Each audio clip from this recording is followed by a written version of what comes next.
Imagine holding two completely different photographs in your hands.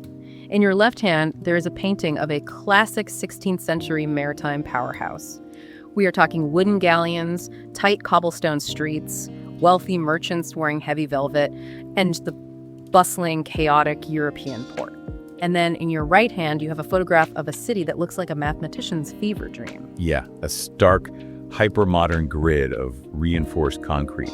It feels almost like a futuristic utopian colony on another planet. Right. They look entirely disconnected. If you were just glancing at them, you would assume they were centuries apart and built on completely different continents. Oh, absolutely. Or, just entirely different civilizations. But you are looking at the exact same place. And that is exactly why we are so thrilled you are joining us today. Welcome in. Whether you are prepping for a trip or you are just an intensely curious learner, we are so glad you're here with us. Because our mission for this deep dive is to figure out how a single French region goes from a romanticized 16th century trading hub to total devastating ash during World War II, only to be resurrected into this controversial futuristic concrete grid that is now a UNESCO World Heritage Site. It really is the ultimate study in contrasts. Love. And the nearby majestic cliffs of Etretat. Yeah. And we aren't just going to look at the what of these locations today. The real goal is to dig into the why. Like, why did the architects make such drastic, polarizing choices? And why does this specific jarring mix of highly calculated, brutalist architecture and raw, untamed natural beauty capture the human imagination so powerfully? Okay, let's unpack this. Because to understand the Le Havre that exists today, we really have to start at its absolute darkest hour. We are going back to 1944. Right, the war. The city was heavily, relentlessly bombed. This wasn't just minor damage. We're talking about the near total destruction of the entire historic center. It became a tragic blank slate. And in 1947, the massive mandate to rebuild that slate was handed to a renowned architect named Auguste Perret. And Perret was facing a monumental task. He didn't just want to blindly replace what was lost, brick by brick. He saw an opportunity to completely revolutionize how people lived.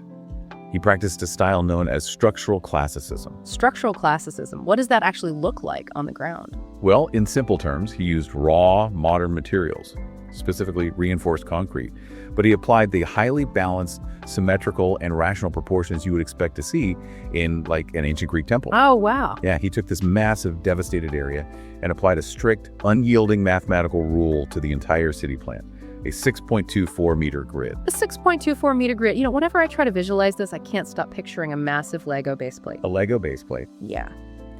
Those wide, green plastic square you use to build a Lego city? Perret essentially laid down a giant mathematical base plate over the ashes of Le Havre. Everything, the streets, the width of the buildings, the empty spaces between the columns, it all had to perfectly align with this 6.24-meter rhythm. I mean, it sounds incredibly obsessive and rigid, almost dictatorial. It does sound rigid until you understand the engineering mechanics behind that specific number. The genius of the 6.24-meter dimension is that it was the absolute optimal span for the structural integrity of a reinforced concrete beam at that time. Wait, so it wasn't just an arbitrary aesthetic choice? Not at all. If you went much wider, the beam would sag or require massive, expensive reinforcement.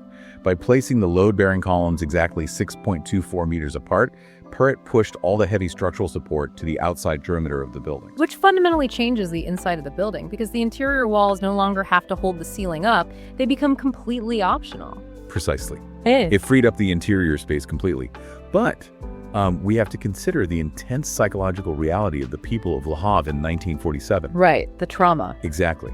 These citizens were deeply traumatized. They had lost their families, their homes, their history. They were used to living in homes with ornate 18th century plaster ceilings, heavy wooden beams, traditional wallpapers, and Perret stands before them offering bare concrete and mathematical grids.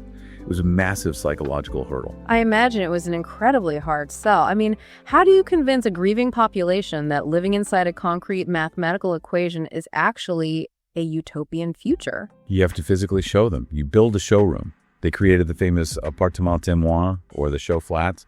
These were fully furnished model apartments set up to literally market this radically modern lifestyle to the war victims. Just showing them that concrete didn't have to mean cold or institutional. And looking at the design of these show flats, it is a brilliant piece of social engineering. From the outside, you see this imposing concrete fortress, but the interior layout, forces you to experience light, space, and a completely new family dynamic. Yes, and Perret's team brought in very specific furniture designers, René Gabriel and Marcel Gascoigne. This marks a major pivot in French design history. Away from the really ornate stuff. Yeah, they aggressively shifted away from the heavy, customized Art Deco style of the pre-war era. They moved directly toward accessible, mass-market design. That shift was born out of absolute necessity. People were starting over from zero. They couldn't afford custom mahogany armoires. So they used simpler materials. Right. Gabriel and Gascoigne used sturdy materials like oak and beech. The lines were sober, clean, and heavily influenced by functional Scandinavian trends. And because of that load-bearing grid we just talked about, the apartments featured movable partitions. Instead of solid brick walls between rooms, you have these folding wooden walls on tracks. Which is so modern. It is. You could push a wall back to enlarge the main living space during the day and pull it shut to create private bedrooms at night. It is incredibly forward-thinking. But the most radical change, the one that really alters the social hierarchy, was the kitchen. The revolutionary integrated kitchen. Prior to Perret's redesign, kitchens in typical French bourgeois homes were essentially sculleries. They were dark, isolated rooms tucked away at the very back of the house, designed to hide the mess and the labor. Right. And Perret flips that completely. He brings the kitchen right out into the light. The documentation surrounding these designs explicitly states that this new layout was intended to end the domestic slavery of women. By creating what they called a laboratory-style kitchen, it was highly efficient, equipped with built-in mass-produced appliances like a modern refrigerator and a gas stove, which was, highly unusual at the time. And it was right next to the dining room, right? Yes, placed immediately adjacent to the main living spaces. The person cooking was no longer banished to a dark room. They were part of the family's social life. When you put all those pieces together, it actually sounds incredibly appealing. You walk into this concrete grid, but inside it's bathed in sunlight with sliding oak walls, a bright modern command center kitchen, and clean, unpretentious furniture. That combination is exactly why Perret's vision was deeply utopian.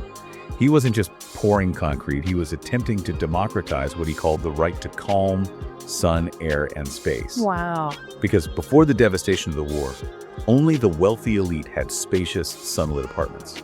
The working class lived in cramped, dark, unsanitary quarters. Perret's philosophy was that every single citizen, regardless of their social class, inherently deserved a home filled with light and fresh air. And the 6.24-meter concrete grid was simply the most affordable, durable way to deliver that utopia to the masses. Exactly. So we have this hyper-rational utopian grid defining the domestic spaces where people sleep and eat. But when we look at the public and spiritual monuments of Le Havre, the architecture suddenly breaks its own rules and just explodes upward. The prime example of this is St. Joseph's Church. St. Joseph's is widely recognized as Perret's ultimate masterpiece. The original medieval church on that site was completely obliterated in the 1944 bombings. So when Perret designed the replacement, he conceptualized it as more than just a parish church. It was designed as a soaring, permanent memorial to the thousands of civilian victims of the war. It totally dominates the skyline. The base is quite austere, but then it shoots up into this incredible 107-meter tall lantern tower. If you're approaching the city from the water, it literally looks like a massive concrete lighthouse guiding ships safely into the port. And the interior is just breathtaking. There are no traditional religious frescoes. Instead, the raw concrete is entirely illuminated by over 12,000 pieces of colored stained glass set directly into the concrete walls.